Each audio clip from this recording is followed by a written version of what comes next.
News nation ने कल आपके सामने उत्तर प्रदेश की खराब और बिगड़ती कानून व्यवस्था को पूरे तरीके से प्रस्तुत करने की कोशिश की थी और हम मानते हैं कि आपने बड़ी संख्या में जवाब देकर हमारे सवाल का यह साबित कर दिया था कि आज उत्तर प्रदेश में कानून व्यवस्था का हाल बद से बदतर है। इसी मामले को आज हम एक कड़ी और आगे लेकर चलते हैं। आज हम बात कर रहे हैं आरोपी विधायक कुलदीप सिंह सेंगर की। सवाल यह है कि आज उत्तर प्रदेश की क्यों नहीं गिरफ्तार कर पा रहा अपने इस विधायक को। 4 दिन हो चुके हैं इस मामले को बड़े पैमाने पर राष्ट्रीय स्तर पर उठाए हुए। मुख्यमंत्री का आश्वासन है कि किसी भी दोषी को बख्शा नहीं जाएगा।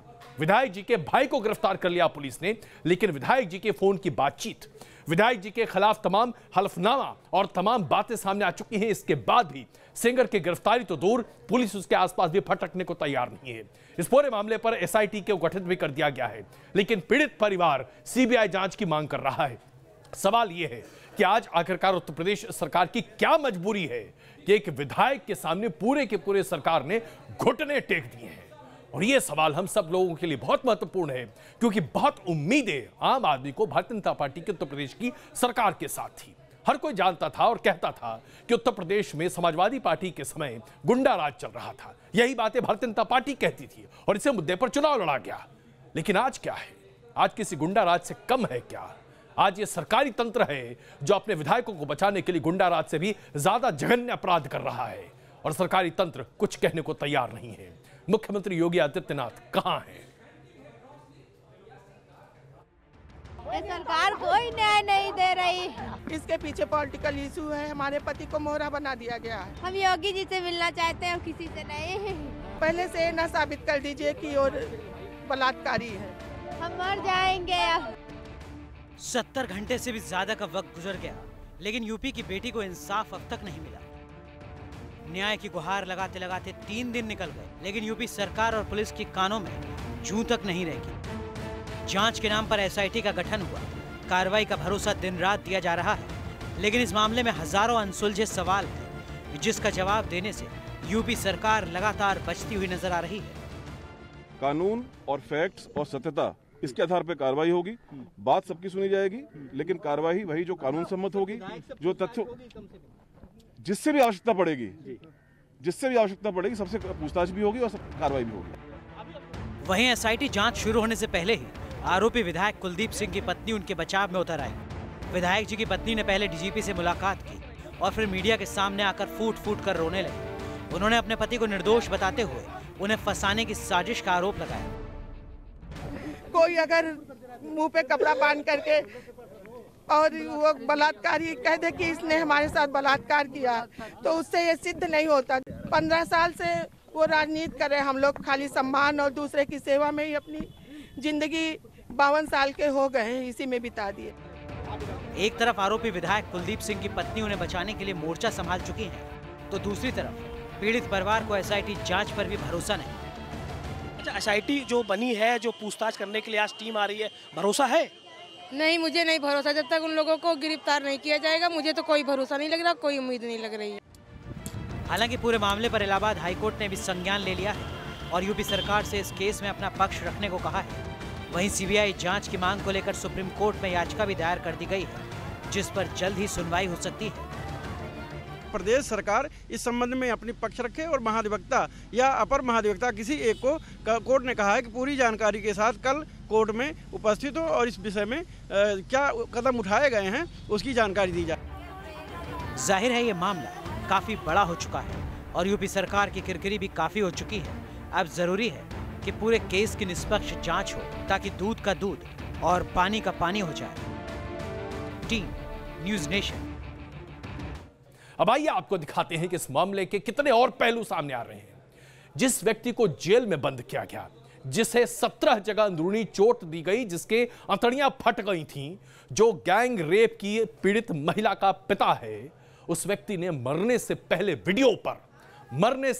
वीडियो पर इस व्यक्ति ने विधायक सेंगर के खिलाफ बयान दिया और इस इकबालिया बयान के बाद भी पुलिस ने कुछ नहीं किया। विधायक सेंगर खुलेआम घूम रहा है। ऐसे व्यक्ति के खिलाफ अगर कोई आम आदमी होता तो क्या वो खुलेआम घूम पाता? क्या पुलिस उसे तफ्तीश के लिए थाने तक नहीं लेकर जाती? जरूर लेकर जाती। आप जरा कर देखिए, पुलिस आपको जीना हराम कर देगी। लेकिन अगर आप विधायक हैं, अगर आप विधायक संगर हैं और अगर आप योगी आदित्यनाथ के पार्टी के हैं तो आपको कोई कुछ नहीं करेगा, क्योंकि ये योगी राज है। एक शख्स, 3 वीडियो और 3 सबूत। उन्नाव गैंगरेप पीड़ित लड़की के पिता के ये 3 वीडियो चीख चीख कर उसके साथ हुए जुल्मों की गवाही दे रहे हैं। मगर उत्तर प्रदेश पुलिस को ना तो कुछ दिखाई देता है और ना ही कुछ सुनाई पड़ता है। उनको किसी विधायक के भाई ने मरवाया, पुलिस भले मारते हैं, पुलिस ने बचाया नहीं उनको। इस एक बयान में 2 बड़े ही गंभीर आरोप हैं। पहला आरोप बीजेपी विधायक कुलदीप सिंह सेंगर पर और दूसरे आरोप के घेरे में है उत्तर प्रदेश पुलिस। ये उस गैंगरेप पीड़ित के पिता का बयान है जिसके पुलिस हिरासत में मौत हो चुकी है, मगर कस्टडी में ले जाने से पहले जो बयान उन्होंने दिया वो अपने आप में किसी भी गुनाह की सबसे बड़ी गवाही मानी जा सकती है। बहुत बड़ा विरोध कर रहा था। किसने मारा? कौन था? कुलदीप का भाई अतुल सिंह, जो एसपी गोली मारा था और उसके साइडों से 4 मारा। अच्छा, रफल से कुंदे से बंदूक। पुलिस खड़ी, पुलिस को बचाई नहीं, तो मार करें तब लागी आए रहेंगे। इस पिता ने अपनी बेटी के साथ हुई दरिंदगी का, खुद के साथ हुए हैवानियत का एक एक कच्चा चिट्ठा खोल कर रख दिया। मेरी लड़की को बता दिया था इन लोगों ने, कुछ गलत हुआ था आपकी लड़की के साथ? 8 दिन कैमरा था उसका गिरी, उसने बताया कि कुलदीप सिंह खुआया था। वैसे ये पहला सबूत नहीं है जो उत्तर प्रदेश पुलिस के सामने आया है। इससे पहले भी इस पिता के जिस्म पर लगे चोट के निशान चीख चीख कर इसके साथ हुई हैवानियत की गवाही दे चुके हैं। इस बुजुर्ग के बदन पर यही वो घाव है जिसकी वजह से इनकी जान चली गई। लेकिन उत्तर प्रदेश पुलिस और सरकार को ना तो ये लहूलुहान जिस्म दिखा और ना ही इस पिता का दर्द सुनाई दिया। उत्तर प्रदेश पुलिस के सामने ये वायरल वीडियो भी आया जिसमें दर्द से बेसुध इस बुजुर्ग के अंगूठों के निशान सादे कागज पर लिए जा रहे थे। स्ट्रेचर पर लेटे इस घायल शख्स का शरीर कांप रहा था, मगर इस हालत में भी उसका नाजायज फायदा उठाने की कोशिश होती रही। जो मृतक है उनकी घायल अवस्था में अंगूठे के निशान लिए जा रहे हैं। मैं उचित समझूंगा कि मैं इसे क्लैरिफाई करूं कि मेडिको लीगल रूल्स में यह अनिवार्य होता है कि जब भी किसी का मेडिको लीगल एग्जामिनेशन कराया जाता है तो उसमें LTI लेफ्ट थंब इम्प्रेशन लिए जाते हैं।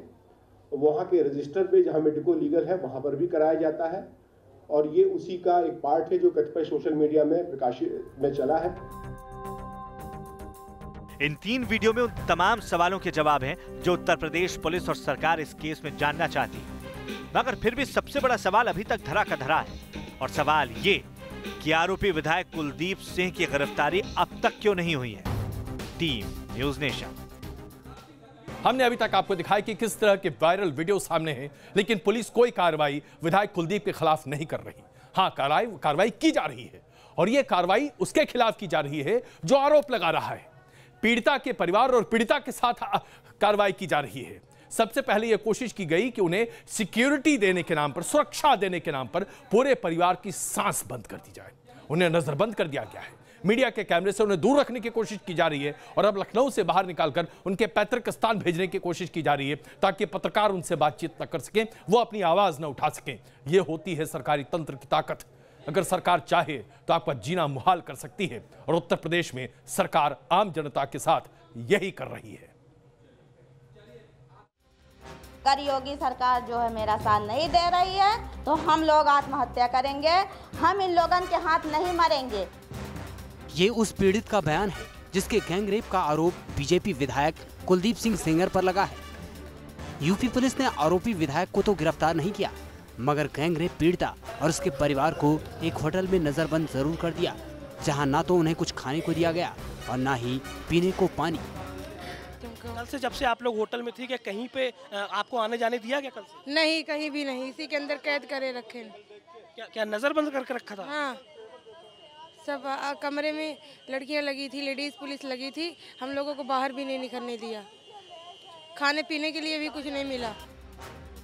ये सब कुछ किया न्याय दिलाने के नाम पर, जिसके खातिर पूरा परिवार 3 दिन से सीएम हाउस के चक्कर लगा रहा था।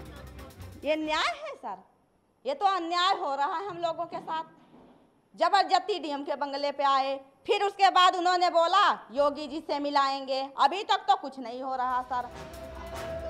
दरअसल इंसाफ की आस में पीड़िता के पिता की पहले ही मौत हो चुकी है और अब इन्हें अपने परिवार के बाकी सदस्यों की मौत का डर सता रहा है। मैं बोल रही हूँ मुझे न्याय चाहिए, तो मुझे क्यों बार बार माखी के लिए दबाव डाला जा रहा है? माखी जाके हम क्या करेंगे? हमारे एक चाचा बचे, उनको भी मरवा डालें? सर यही सरकार चाहती हो तो ये भी हो जाए। जाते हैं हम माखी, उनको भी मार देगा कुलदीप सिंह। करीब 24 घंटे तक होटल में नजरबंद रखने के बाद अचानक पीड़ित परिवार को पुलिस होटल से बाहर निकाल कर लाई, मगर पुलिस वाले मीडिया को ये तक बताने को राजी नहीं थे कि आखिर उन्हें कहां ले जाया जा रहा है। वो कहां लेके जा रहे हैं? ये लोग जा रहे हैं जहां भी बता दिया। क्या आदेश मिला रहे? आदेश क्या ये तो बता दीजिए प्लीज। नहीं कुछ तो बताया होगा, बस कहां ले जा रहे ये तो बता दीजिए। आरोप है कल से आप लोगों ने नजरबंद रखा था। प्लीज प्लीज प्लीज जान। मतलब क्या कुछ गलत तो है नहीं? कुछ गलत नहीं है। सर लेकर कहां जा रही है? अपने घर जा रहे हैं। अब पूरा परिवार एक बार फिर उसी गांव में पहुंचा दिया गया है जहां से वो इंसाफ की आस लेकर निकले थे। अब देखना ये है कि यूपी सरकार और पुलिस की जांच कहां तक पहुंचती है। अमित कुमार सिंह के साथ टीम न्यूज़ नेशन। तो देख लिया आपने उत्तर प्रदेश की सरकार का इंसाफ। योगी आदित्यनाथ मुख्यमंत्री उत्तर प्रदेश ने स्पष्ट तौर से कहा था कि इंसाफ किया जाएगा, जो दोषी है उन्हें सजा दी जाएगी। सजा किसे मिल रही है यह उत्तर प्रदेश में स्पष्ट है। अब आइए आपको भारतीय जनता पार्टी के एक और विधायक सुरेंद्र सिंह जी की बात सुनाते हैं। सुरेंद्र सिंह जी भारतीय जनता पार्टी के वो प्रतिष्ठित विधायक हैं जो कुलदीप सेंगर को बचाने के लिए किसी हद तक जा सकते हैं। उन्होंने जिस शब्दावली और जिस भाषा का इस्तेमाल किया है और जिस तरीके से बलात्कार पीड़ित महिला के बारे में टिप्पणी की है, यह सुनना आपके लिए आवश्यक है, क्योंकि यह प्रदर्शित करता है कि भारतीय जनता पार्टी से चुने हुए ये विधायक जिन्हें चुना गया है, ये विधायक क्या हैं, इंसान हैं क्या? जरा इस बात को सुनिए, जरा आप। महिला उत्पीड़न और हरिजन उत्पीड़न के नाम पर लगता है कि पूरा समाज ही उत्पीड़ित हो जाएगा। हकीकत है। अब बताइए, तीन बच्चे की माँ के साथ कोई रेप करता है? नहीं। आप लोग भी बात करते हैं, बताइए। माने आप भी वैवाहिक जीवन बिता रहे होंगे, मैं भी वैवाहिक जीवन बिताता हूँ। 3 और 4 बच्चों की जो माँ है उसके साथ कोई रेप करे, आज जिसके पिता के साथ लाठी चल रहा है उसकी लड़की के साथ कोई रेप करे, ये मनोवैज्ञानिक आधार पर मैं कह सकता हूँ बिल्कुल असत्य है। जरा आप सोचिए क्या विचारधारा है इन लोगों की, किस तरह से ये बातें कर रहे हैं। क्या कोई भी संभ्रांत व्यक्ति किसी महिला के बारे में और खास करके गैंगरेप पीड़िता के बारे में इस तरह की शब्दावली का भी इस्तेमाल कर सकता है? बीजेपी के विधायक हैं ये साहब, इन्हें विधायक बनना भी चाहिए क्या? यह सवाल आप खुद ही तय कीजिए। ऐसे लोगों को चुनने का सबसे बड़ा दोषी हम सब हैं, क्योंकि हम सब ही ऐसे गंदी और भद्दी मानसिकता के लोगों को चुनकर अपने सर पर बैठा देते हैं। उन्नाव में जो हो रहा है वो तो आपके सामने है, लेकिन अब देखिए उत्तर प्रदेश की सरकार का एक और स्वरूप। पूर्व केंद्रीय मंत्री स्वामी चिन्मयानंद सरस्वती के खिलाफ बलात्कार का मामला दर्ज किया गया था। यह मामला पहले से चल रहा था, पिछले 6 सालों से। सरकार ने अचानक तय किया कि नहीं, अब इस मामले को खत्म कर देना चाहिए और बीजेपी के इस बड़े नेता के ऊपर जो दाग लगा है उसे तुरंत धो देना चाहिए। इसके लिए सरकार ने तुरंत हलफनामा तैयार किया और सरकार अब बलात्कार के इस मामले को वापस लेना चाहती है। पीड़िता दरवाजे पर ठकठका रही है, सब जगह कोर्ट में जा रही है, राष्ट्रपति को चिट्ठी लिख रही है, लेकिन भारतीय जनता पार्टी की सरकार जो कि उत्तर प्रदेश में है, कान में तेल डालकर सो गई है। कुछ सुनाई नहीं दे रहा उसको, कुछ दिखाई नहीं दे रहा उसको।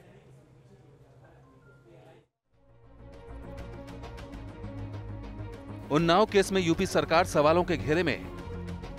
आरोपी विधायक को बचाने के आरोप लग रहे हैं, लेकिन इसी बीच यूपी सरकार के एक और फैसले ने आग में घी डालने का काम किया है। बीजेपी के वरिष्ठ नेता स्वामी चिन्मयानंद के ऊपर लगे रेप के आरोपों को अब यूपी सरकार वापस लेने का फैसला कर चुकी है और इस बारे में शाहजहांपुर के जिला प्रशासन को आदेश भी जारी किया जा चुका है। कोई मामला आदरणीय स्वामी जी के विरुद्ध पंजीकृत था, उसमें शासन से वापसी का आदेश प्राप्त हुए और जिसके क्रम में कार्रवाई जो भी अपेक्षित की गई है और ये सही है कि एक आदेश प्राप्त हुआ है जिसके क्रम में कार्रवाई की जा रही है। स्वामी चिन्मयानंद पर रेप का मामला साल 2011 में लगा था। उनके आश्रम में रहने वाली एक शिष्या ने गंभीर आरोप लगाए थे।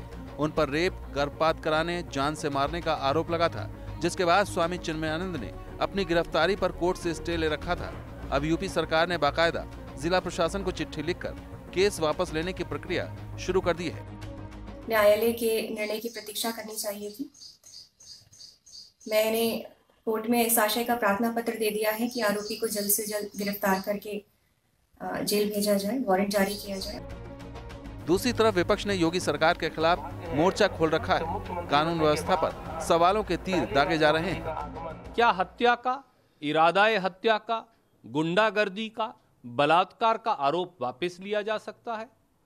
वो भी जो दोषी व्यक्ति है, क्योंकि इस कारण के दोषी व्यक्ति भारतीय जनता पार्टी का कार्यकर्ता या नेता है। मैं ये मांग करता हूँ कि अकेले चिन्मयानंद जी का मुकदमा वापस करना साक्षी जी के खिलाफ बड़ी नाइंसाफी होगी। पहले साक्षी जी का मुकदमा वापस हो और उसके बाद चिन्मयानंद का हो।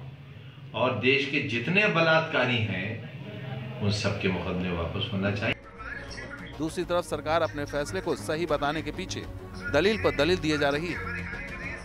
अब किसी को लगता है वो गलत है, तो क्योंकि वो बीजेपी के हैं इसलिए वो गलत हो सकता है, तो ये गलत बात है कि आप कोर्ट में चैलेंज करिए। स्वामी चिन्मयानंद जौनपुर से सांसद रह चुके हैं और वाजपेयी सरकार में मंत्री भी रह चुके हैं। हाल ही में उन्होंने योगी आदित्यनाथ से मुलाकात की थी और अब सवाल यही उठ रहे हैं कि क्या इस मुलाकात के बाद ही अभयदान का रास्ता निकला था। Team news nation. आज उत्तर प्रदेश की सरकार पर सबसे बड़ा और गंभीर सवाल यही है कि क्या उत्तर प्रदेश में कानून व्यवस्था का राज बहाल है। आइए आपको दिखाते हैं। उत्तर प्रदेश में योगी सरकार को 1 साल हो चुके हैं और इससे ठीक पहले अखिलेश यादव की सरकार के 1 साल थे। इन दोनों सरकारों के आंकड़े आपके सामने प्रस्तुत कर रहे हैं, तमाम मामलों को लेकर जो कि अपराध से जुड़े हैं। आइए सबसे पहले बलात्कार की बात करते हैं। बलात्कार के मामले में योगी सरकार ने जब से सत्ता संभाली है, पिछले 1 साल में 3704 मामले दर्ज किए गए हैं, जबकि अखिलेश यादव की सरकार में उनके आखिरी कार्यकाल में 2016 से 17 में सिर्फ 2943 मामले दर्ज हुए थे, यानी कि तकरीबन 750 ज्यादा मामले दर्ज हुए हैं योगी सरकार के समय बलात्कार के। आइए दूसरा मुद्दा उठाते हैं, महिला उत्पीड़न। महिला उत्पीड़न के मामले जो कि अखिलेश यादव की सरकार के आखिरी साल में 10,000 से अधिक मामले दर्ज किए गए थे, वो बढ़कर 13,400 हो चुके हैं योगी आदित्यनाथ के पिछले 1 साल में। आप बताइए कितना कानून पालन किया जा रहा है आज योगी सरकार के समय।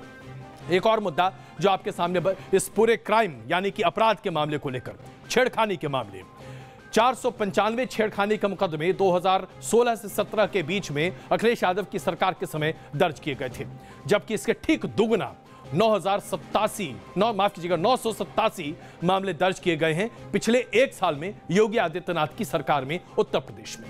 किडनैपिंग की बात करिए, देखिए आप कितनी बढ़ोतरी है। कम से कम 40% ज्यादा किडनैपिंग पिछले 1 साल में हुई है अखिलेश यादव के मुकाबले।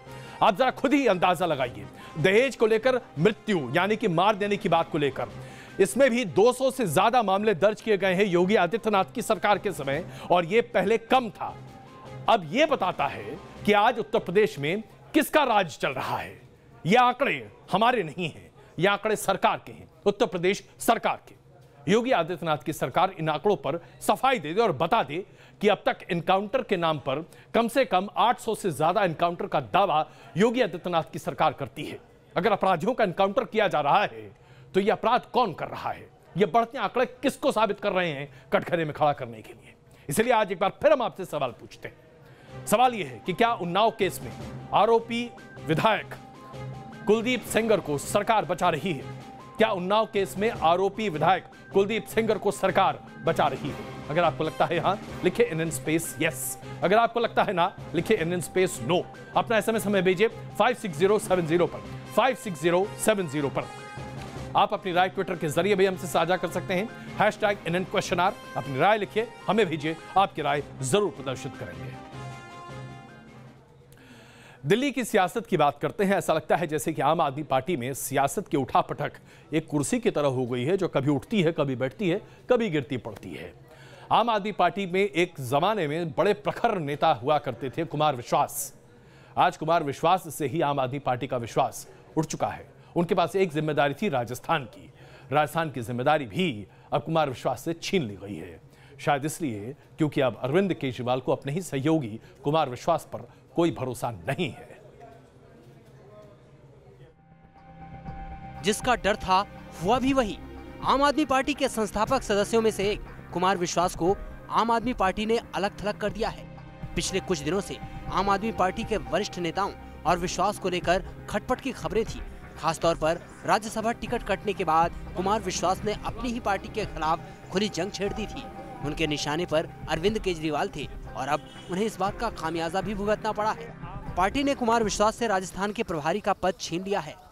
राजस्थान की बागडोर दीपक वाजपेयी जी को सौंपी गई है कि वो पूरी चुनाव को अपने हाथों में लें और वहीं पे रहें, वहां पे रहकर संगठन को मजबूत करें, चुनाव की स्ट्रेटेजी तैयार करें। खबर ये भी है कि 2 दिनों पहले केजरीवाल के घर पीएससी की बैठक हुई थी। इस बैठक में राजस्थान चुनावों को लेकर चर्चा हुई। इस बैठक में कुमार विश्वास को नहीं बुलाया गया और इसी बैठक में उन्हें हटाने का फैसला लिया गया। हालांकि आम आदमी पार्टी के नेता कुमार विश्वास पर कुछ भी बोलने से बच रहे हैं। इस बीच कुमार विश्वास ने एक कविता ट्वीट की है। माना जा रहा है कि उन्होंने इशारों में अपने दिल की बात कही है। उन्होंने लिखा है, हम शब्दवंश के हर कार्य, सच कहना अपनी परंपरा, हम उस कबीर की पीढ़ी जो बाबर अकबर से नहीं डरा, पूजा का दीप नहीं डरता, इन षड्यंत्रों आभाओं से, वाणी का मोल नहीं चुकता, अनुदानित राज्य सभाओं से। वहीं आम आदमी पार्टी के इस दंगल पर बीजेपी और कांग्रेस को हमला बोलने का मौका मिल गया है। कुमार विश्वास के कवि का बहुत नुकसान हुआ है, लेकिन फिर भी समय अभी है जब वो इस पूरे मकड़जाल से, साजिशों के भूचाल से उनको निकाल दिया गया है और अब जो समय बचा है कुमार विश्वास जी उसका सदुपयोग करेंगे, हमें ऐसा विश्वास है। ऐसा लगता है कि आम आदमी पार्टी और विवादों का चोली दामन का साथ है। कैग रिपोर्ट के बाद दिल्ली सरकार सवालों के घेरे में है और अब पार्टी की कलह भी खुलकर सामने आ गई है। कुमार विश्वास को प्रभारी पद से हटाने के पीछे पार्टी चाहे जो भी तर्क दे, लेकिन पिछले कुछ दिनों से कुमार विश्वास और पार्टी के बीच की दूरियां खुलकर सामने आती रही हैं। वीडियो जर्नलिस्ट नवीन चौहान के साथ सूरज अरोड़ा, न्यूज नेशन, दिल्ली। और आइए बात करते हैं उपवास राजनीति की। पहले राहुल गांधी ने उपवास इस बाबत किया था कि आज देश में क्या चल रहा है और किस तरह से दलितों के साथ अत्याचार हो रहा है। लेकिन अब भारतीय जनता पार्टी के नेता उपवास कर रहे हैं इसलिए क्योंकि संसद नहीं चल पाया। प्रधानमंत्री नरेंद्र मोदी समेत तमाम भारतीय जनता पार्टी के नेता जहां हैं वहीं संसद के लिए सांकेतिक उपवास करेंगे। सवाल यह है कि संसद के ठप होने के लिए क्या सिर्फ विपक्ष जिम्मेदार है? सत्ता पक्ष की कोई जिम्मेदारी नहीं है? क्या सत्ता पक्ष को संसद को चलाने की अपनी जिम्मेदारी से पूरी तरीके से कन्नी काट लेना चाहिए? और अगर यही स्थिति है तो संसद को बंद ही क्यों ना कर दिया जाए? उसकी आवश्यकता ही नहीं है, ना तो सत्ता पक्ष को ना विपक्ष को। तो फिर हम अपना गाढ़ी कमाई का पैसा क्यों सरकार को दें ताकि वो उसमें आग लगाए? दलित उत्पीड़न के मामले में देश ने कांग्रेस अध्यक्ष राहुल गांधी का 2 घंटे का उपवास देखा और अब उपवास पार्ट 2 के लिए बीजेपी तैयार है। संसद का पूरा बजट सत्र हंगामे की भेंट चढ़ गया। सरकार ने इसका ठीकरा विपक्ष के सिर फोड़ा है और अब इसी के खिलाफ अपने विरोध को दिखाने के लिए पीएम समेत बीजेपी के तमाम मंत्री और सांसद उपवास करेंगे। उपवास के दौरान पीएम के डेली रूटीन में बदलाव नहीं होगा। रविशंकर प्रसाद पटना में उपवास करेंगे, सुषमा स्वराज और राजनाथ सिंह दिल्ली में उपवास पर बैठेंगे, अमित शाह कर्नाटक में उपवास करेंगे, जेपी नड्डा वाराणसी में जाकर उपवास पर रहेंगे। इसके अलावा तमाम मंत्री और सांसद हनुमान मंदिर में जाकर पूजा पाठ भी करेंगे। विपक्ष के खिलाफ बीजेपी के इस उपवास पर सियासी बयानबाजी शुरू हो गई है। ये उपवास करेंगे। मैं आनंद कुमार, पीसी मोहन और सदानंद गौड़ा जी के साथ बंगलोर में मैं कल उपवास करूंगा, प्रदर्शन करेंगे, धरना करेंगे। और यह आत्मक्लेश है एक तरह से, इसलिए है कि लोकतंत्र की हत्या इस तरह से जिन्हें जनता ने नकारा है वो नहीं कर सकते, ये संदेश हमें देना है। कल होने वाले इस बगुला भक्त भाजपाई ड्रामा के पीछे बहाना ये कि संसद नहीं चल रही। प्रजातंत्र के सबसे बड़े मंदिर देश की संसद को भाजपा ने न तो विपक्ष में रहते चलने दिया और न ही सत्ता पक्ष में रहकर चलने दे रही। खुद कोहराम डालते हैं खुद व्यवधान डालते हैं और खुद संसद चलने नहीं देते। हंगामे के बीच संसद का पूरा बजट सत्र गुजर गया। पीएम मोदी को इसका अफसोस है, लेकिन अफसोस ये भी कि उपवास का ख्याल सत्ताधारी दल को बड़ी देरी से आया। चलते सत्र के बीच अगर ये कोशिश होती तो हो सकता है कि संसद का कीमती वक्त यूं बर्बाद ना होता। चुनाव का फल भले ही अभी साल दूर हो, लेकिन भारतीय राजनीति में उपवास अभी से शुरू हो गया है। ये उपवास उपहास में न बदल जाए, ये सीख लेते हुए कांग्रेस से बीजेपी ने भी अपने नेताओं को नसीहत दी है कि जरूरी एहतियात बरतें। वीडियो जर्नलिस्ट जयराम के साथ मधुरेंद्र कुमार, न्यूज नेशन, दिल्ली। कम से कम भारतीय जनता पार्टी ने अपने तमाम उपवास करने वाले नेताओं को यह जरूर कह दिया होगा कि कांग्रेस के नेताओं की तरह सुबह सुबह पूड़ी और छोले खाते हुए मत दिखिएगा, और अगर खाइएगा भी फोटो मत खिंचवाइएगा। ये कांग्रेस कर सकती है, बीजेपी नहीं करना चाहेगी, जाहिर सी बात है। लेकिन आइए आपको दिखाते हैं असलियत। असलियत क्या है हमारे देश में, संसद में कितना वक्त बर्बाद हुआ, जरा ये देख लीजिए। साल 2000 के बाद से सबसे कम कामकाज वाला सत्र ये रहा है जो अभी बजट सत्र इस बार गया है। लोकसभा में केवल 21% काम हुआ है, जबकि राज्यसभा में 27% काम किया गया है। इसके अलावा हम आपको बताना चाहते हैं कि 2018 में देश का जो आम बजट है उस पर बहस नहीं हुई है, बस बजट पारित कर दिया गया, लेकिन किसी भी अनुच्छेद पर कोई बहस नहीं हुई। देश के 70 साल के संसदीय इतिहास में यह अपने आप में एक बानगी होगी कि बजट बिना बहस किए हुए ही पारित कर दिया गया। और आइए अब आपको दिखाते हैं कि कितने घंटे की बर्बादी हुई है सिर्फ लोकसभा में। 26 फरवरी से लेकर 13 मई के बीच में 7 घंटे 11 मिनट का ही कामकाज हो चुका, सिर्फ 7 घंटे का काम हुआ और 135 घंटे बर्बाद हुए। और 29 जनवरी से 6 अप्रैल 2018 तक 127 घंटे और 45 मिनट बर्बाद किए गए हैं। यह पूरा है। और अगर हम इसी की तुलना यूपीए 2 के सरकार के साथ करें तो आइए आपको दिखाते हैं कि यूपीए 2 ने अपने 23 फरवरी से 5 मई 2010 में 69 घंटे का ये आंकड़ा आपके सामने हम प्रस्तुत कर रहे हैं कि 69 घंटे उसमें बर्बाद हुए। और अगर हम 11 की बात करें तो बजट सत्र में 25 घंटे उस वक्त बर्बाद हुए थे, और ये उस समय का आंकड़ा है। और उसके बाद 12 में जो हुआ वो आपके सामने प्रदर्शित करते हैं, 48 घंटे बर्बाद किए गए थे यूपीए सरकार के समय। और अगर हम बात करें 2013 की तो 2013 में, और उसके बाद 2014 में जो कि आखिरी साल था, इसमें 90 घंटे बर्बाद हुए थे, और इस साल 128 घंटे बर्बाद हुए हैं। अब सवाल यह उठता है कि भारतीय जनता पार्टी आज जिस तरह से विरोध कर रही है, क्या यह विरोध अपने आप में जायज है? अब जरा बात करते हैं फेसबुक डेटा लीक की। मार्क जुकरबर्ग ने कांग्रेस की कमेटी यानी कि अमेरिकी सरकार की कांग्रेशनल कमेटी के सामने स्पष्ट तौर से माना है कि हां, फेसबुक के जरिए बहुत बड़े पैमाने पर निजी डेटा आम व्यक्तियों का, जो कि फेसबुक पर अपने डेटा को दे रहा है, उसके साथ बहुत बड़ा गड़बड़झाला हुआ है। जब उनसे इस दौरान यह पूछा गया कि आप बताइए कि आप कहां थे, क्या कर रहे थे, बताने में हिचकिचा रहे थे। लेकिन जुकरबर्ग ने इस बात पर एक बार भी यह नहीं सोचा कि जो करोड़ों लोगों के डेटा को उनकी कंपनी के द्वारा बेजा इस्तेमाल किया गया, उसका असर क्या होता है। वो अभी भी ईमानदारी से सब कुछ करने की बात कर रहे हैं। सबसे मजे की बात तो यह है, वो ये दावा कर रहे हैं कि हिंदुस्तान में 2019 में होने वाले चुनाव में फेसबुक के जरिए चुनाव को प्रभावित नहीं किया जाएगा। अरे भाई, आप ये गारंटी दे ही कैसे सकते हैं? जब अमेरिका में आपने ऐसा कर दिया तो हिंदुस्तान में नहीं कर रहे होंगे क्या आप? डाटा लीक मामले में जुकरबर्ग की माफी, अमेरिकी सीनेट के सामने मानी गलती, सीनेट के सामने कहा सॉरी। फेसबुक के CEO mark Zuckerberg data leak मामले में जुडिशरी और कॉमर्स की ज्वाइंट सीनेट कमेटी के सामने पेश हुए। 44 सीनेटर्स की मौजूदगी में इस हाई प्रोफाइल मामले की सुनवाई हुई। सीनेटर्स को जुकरबर्ग से सवाल पूछने के लिए 5 मिनट का वक्त दिया गया। इस दौरान जुकरबर्ग से कई तल्ख सवाल पूछे गए। क्या रूस और चीन की सरकार के पास फेसबुक का डेटा है, जैसे कैम्ब्रिज एनालिटिका के मामले में देखा गया है? डेटा लीक फेसबुक का इतिहास रहा है और 14 साल से आप लगातार माफी भी मांग रहे हैं। इस पर आपका क्या कहना है? फेसबुक अपने यूजर्स की किस तरह की जानकारियां इकट्ठी कर रहा है और किसे भेज रहा है? क्या फेसबुक को डेटा बेचने से पहले यूजर्स की परमिशन की जरूरत नहीं है? आप यूजर्स को क्यों नहीं बताते कि उनका डेटा आप कैसे यूज करेंगे? क्या आप लोगों के पॉलिटिक्स झुकाव के बारे में डाटा जमा करते हैं?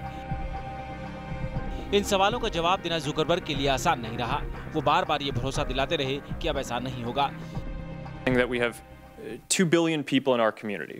And I think one of the big questions that we need to think through here is the vast majority of those 2 billion people are outside of the US. And I think that that's something that, to your point, that Americans should be proud of. Okay, and when I brought up the Chinese internet companies, I think that that's a real strategic and competitive threat that in American technology policy we should be thinking about. Zuckerberg की माफी से हिंदुस्तान में भी सियासी पारा चढ़ गया। कांग्रेस ने मोदी सरकार से यूएस सीनेट की ही तरह हिंदुस्तान के सदन में भी जुकरबर्ग से सवाल जवाब करने की मांग की है। अगर भारतीय जनता पार्टी ने अभी तक फेसबुक का गलत इस्तेमाल नहीं किया है तो सीईओ को बुलाएं पार्लियामेंट के सामने, पूछें कि आपने क्या किया, भारत के अंदर कैसे कैसे हुआ है। सच्चाई सामने आनी चाहिए, वरना पूरा देश यकीन करेगा कि भारतीय जनता पार्टी और उनके नेता और सरकार इसमें जुड़ी हुई। हाल ही में आईटी मंत्री रविशंकर प्रसाद ने मार्क जुकरबर्ग के डाटा लीक पर कठोर कार्रवाई की बात कही थी, लेकिन कब तक इसका जवाब फिलहाल किसी के पास नहीं। फेसबुक डेटा लीक मामले पर मार्क जुकरबर्ग की जब पेशी हुई तो उससे तमाम सवाल खड़े हो गए। सवाल ये भी कि क्या मार्क जुकरबर्ग फेसबुक के माध्यम से चुनाव को लेकर कोई मुहिम चला रहे थे, भारत में उनके साथ कनेक्शन क्या थे, क्या आने वाले समय में भारत सरकार इस पर एक्शन लेने की तैयारी करेगी, ये एक बड़ा सवाल है। वीडियो जर्नलिस्ट मनोज कुमार के साथ सैयद आमिर हुसैन, न्यूज नेशन, दिल्ली। चेन्नई में डिफेंस एक्सपो की शुरुआत हो चुकी है और कई ऐसी कंपनियां हैं जो आज मेक इन इंडिया के साथ ही नहीं बल्कि हिंदुस्तान में आकर रक्षा उपकरणों को बनाना चाहती हैं। इसमें प्रमुख कंपनी है सेब।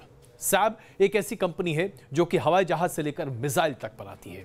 सैब का यह कहना है कि वो हिंदुस्तान में 5000 से ज्यादा मिसाइल्स बना सकती है अगर भारत सरकार से उसे तमाम सहूलियतें दी जाएं। और वो इसलिए क्योंकि आज हिंदुस्तान को तकरीबन 5000 से ज्यादा मिसाइल्स की आवश्यकता है। हम बहुत ही सस्ती कीमत पर यह सब कुछ कर सकते हैं, बशर्ते सरकार आज ठोस और कारगर कदम आगे बढ़ाए। चेन्नई में डिफेंस एक्सपो की शुरुआत हो गई है, जिसमें एक से एक खतरनाक हथियार नजर आ रहे हैं। इस डिफेंस एक्सपो में मेक इन इंडिया पर फोकस किया गया है और पहली बार सबसे ज्यादा 500 भारतीय कंपनियां इस इवेंट का हिस्सा बन रही हैं, जबकि 47 देशों की कई कंपनियां भी चेन्नई में डिफेंस एक्सपो में शिरकत कर रही है। इसमें एक कंपनी है स्वीडन की रक्षा निर्माता कंपनी साब, जो हिंदुस्तान की मिसाइल ताकत को बढ़ाने में मदद करने के लिए तैयार है। स्वीडिश रक्षा निर्माता कंपनी साब ग्रुप का कहना है कि वो भारत में very short range air defence system बनाने के लिए तैयार है। मीडिया रिपोर्ट्स के मुताबिक स्वीडिश कंपनी उत्पाद की स्थानीय आपूर्ति के लिए भारत में 110 कंपनियों के साथ बातचीत कर रही है। साब ग्रुप कई कंपनियों के साथ टेस्टिंग पर काम कर रहा है। दरअसल BSHORAD मिसाइल प्रणाली के लिए खरीद प्रक्रिया करीब 10 साल से पेंडिंग है, इसलिए कंपनी ने नए सप्लायर ग्रुप से जुड़ने, अपनी व्यवस्था को मजबूत बनाने और भारत में नए ऑफिस खोलने पर ध्यान केंद्रित किया है। साब ग्रुप के मुताबिक हम अब अपने उत्पाद के लिए तैयार हैं और अब सिर्फ ये देखना बाकी है कि इसे खरीदने के लिए ग्राहक कब तैयार होगा। ये कंपनी चेन्नई में शुरू हुए डिफेंस एक्सपो का हिस्सा है, जहां वो अपनी तकनीक का प्रदर्शन करने वाली है। दरअसल भारत रूस से अपनी पुरानी व्यवस्था बदलने के लिए एक BSHORAD प्रणाली को अपनाने की संभावना तलाश रहा है और 5000 से ज्यादा मिसाइल और 1200 लॉन्चर की खरीद करना चाहता है। इसका परीक्षण मई 2012 में शुरू हुआ और उम्मीद की जा रही है कि 2018 के दौरान भारत सरकार इस पर अंतिम फैसला कर लेगी। साब ग्रुप मेक इन इंडिया पर ध्यान केंद्रित कर रहा है क्योंकि वो स्वीडन की तुलना में बड़े बाजार की पेशकश करता है। कुछ समय के बाद कंपनी भारत में अपनी मिसाइलें बनाने में सक्षम होगी। मतलब साफ है कि एक तरफ भारत का मिसाइल सिस्टम कई गुना मजबूत होगा, तो साथ ही भारत में लोगों को रोजगार भी मिलेगा। हथियारों के सबसे बड़े महाकुंभ डिफेंस एक्सपो में दुनिया की एक से बढ़कर एक खतरनाक हथियार बनाने वाली कंपनियां हिस्सा ले रही हैं। लेकिन इस डिफेंस एक्सपो के माध्यम से भारत दुनिया के सामने एक मैसेज देना चाहता है कि वो हथियारों का सबसे बड़ा खरीदार तो है ही, आने वाले दिनों में वो हथियारों का सबसे बड़ा निर्यातक भी बनने जा रहा है। वीडियो जर्नलिस्ट अतुल के साथ रविकांत राय, न्यूज नेशन, डिफेंस एक्सपो। दरअसल आज हमारे देश में हमारी भारतीय नौसेना ने हमें बहुत कुछ सिखाया है। आप इस बात को लेकर फख्र कर सकते हैं कि आज हमारे देश में नौसेना अपना ज्यादा से ज्यादा सामान खुद अपने देश में बना रही है। हम इंपोर्ट यानी कि बाहर से खरीद कर लाए गए साजो सामान नौसेना के लिए कम से कम इस्तेमाल करते हैं। सबमरीन हम खुद अपने देश में बना रहे हैं। बड़े से बड़े फ्रेट जहाज हम खुद बना रहे हैं। हाँ, हम युद्धपोत नहीं बना पा रहे, लेकिन उस रास्ते में भी आगे बढ़ सकते हैं। इसलिए अगर नौसेना ये सब कुछ कर सकती है अपने लिए, तो हमारी बाकी सेनाएं क्यों नहीं? इसलिए आज जरूरत है, आवश्यकता है कि भारत सरकार मेक इन इंडिया को एक सफलता बनाए। 4 साल में तो कुछ खास न हो सका, लेकिन अगर इसी प्रोजेक्ट को लेकर आगे बढ़ा जाए तो शायद हम बहुत कुछ कर सकते हैं।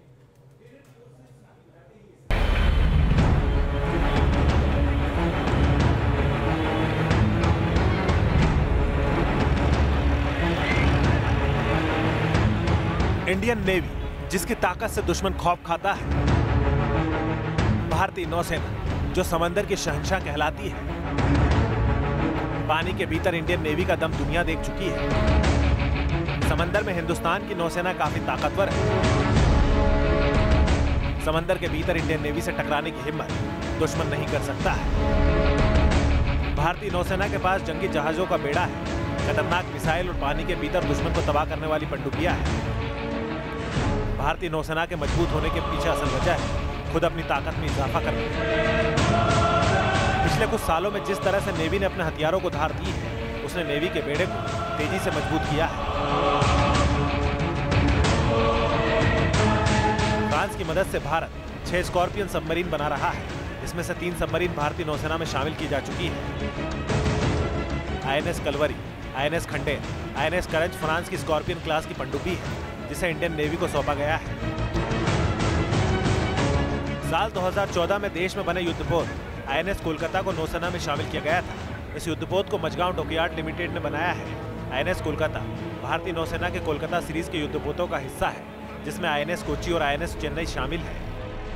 इसके अलावा घरेलू तकनीक से निर्मित पहले स्टील्थ पनडुब्बी रोधी युद्धपोत INS कोमोर्ता को अगस्त 2014 में भारतीय नेवी का हिस्सा बनाया गया था। ये इस सीरीज के 4 युद्धपोत में से पहला युद्धपोत है। अब आपको बताते हैं कि इंडियन नेवी कितनी ताकतवर है। भारतीय नौसेना के बेड़े में 16 सबमरीन, 14 युद्धपोत, 11 डिस्ट्रॉयर, 139 जहाज, 1 न्यूक्लियर सबमरीन और 1 एयरक्राफ्ट कैरियर है, जिसका दम आज पूरी दुनिया देख रही है। हिंद महासागर में इंडियन नेवी की ताकत कई बार नजर आ चुकी है। हिंद महासागर में भारतीय नौसेना के जहाजों की गर्जना से पता चलता है कि बदलते वक्त के साथ नेवी ने किस तरह अपनी ताकत में इजाफा किया है। Team news nation. इसमें कोई शक नहीं है कि आज नौसेना ने बहुत तरक्की की है, लेकिन हम जानते हैं कि हमारी सेना संसाधनों की कमी से किस तरह से जूझ रही है। लेकिन संसाधनों की कमी से जहां हमारी थल सेना और वायु सेना जूझ रही है, वायु सेना की स्थिति बद से बदतर होती चली जा रही है। और आज के आधुनिक युद्ध क्षेत्र में वायु सेना की अहमियत कहीं ज्यादा बढ़ चुकी है। इसका हम परिणाम देख चुके हैं जब हमने 1999 में करगिल युद्ध देखा था। वायु सेना की मदद से ही हम पाकिस्तान के दांत खट्टे करने में काफी कारगर साबित हुए थे। लेकिन आज हमारी सैन्य ताकत वायु क्षेत्र में यानी कि वायु सेना की लगातार कम होती चली जा रही है। हम लगातार कोशिश कर रहे हैं कि हम विदेश से वायुसेना के लिए लड़ाकू विमान खरीद सकें, लेकिन हमारी सरकारों की नाकामी रही है कि पिछले 18 साल से इस खरीद की प्रक्रिया में कोई तब्दीली नहीं आई है। मौजूदा सरकार ने भी 4 साल में कुछ खास नहीं किया।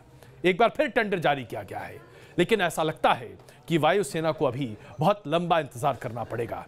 इसलिए आवश्यकता है कि आज हम भारत में निर्मित विमानों पर ज्यादा जोर दें, और अगर ये हो तो शायद हमारी मुश्किलें थोड़ी कम हो सकें। भारतीय वायुसेना के पास सुखोई, मिराज और मिग की ताकत है। इंडियन एयरफोर्स के बेड़े में राफेल भी आने वाला है। लेकिन सवाल है कि आने वाले वक्त में जिस तरह की चुनौती चीन और पाकिस्तान की तरफ से मिल रही है, क्या हमारी वायुसेना की ताकत और बढ़ाने की जरूरत नहीं है? क्योंकि आने वाले साल में कई फाइटर प्लेन हमारी वायुसेना का हिस्सा नहीं होंगे। कुछ सालों में MiG-21 और MiG-27 रिटायर हो जाएंगे।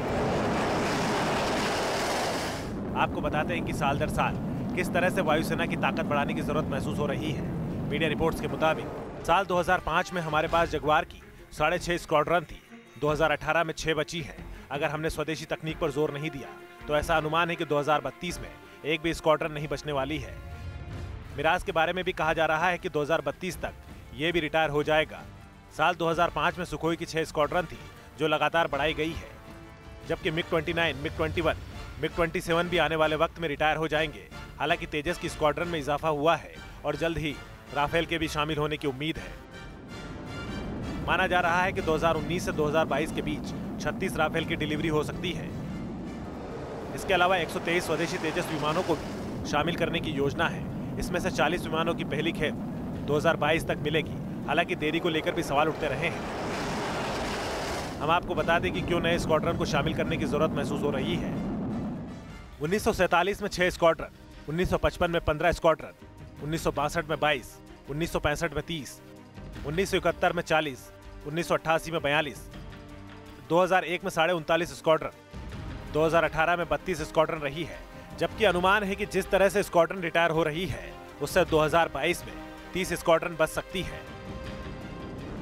यही वजह है कि बार बार एयरफोर्स की ताकत बढ़ाने की बात कही जा रही है। हालांकि सरकार अटके हुए रक्षा सौदों को अंजाम तक पहुंचाने में लगी है। भारतीय वायुसेना ने 110 फाइटर एयरक्राफ्ट खरीदने का ऐलान किया है। इस पर करीब 78,000 करोड़ की लागत लगेगी। इसी वजह से दुनिया भर की कंपनियों की नजर डिफेंस एक्सपो पर टिकी है। D news nation.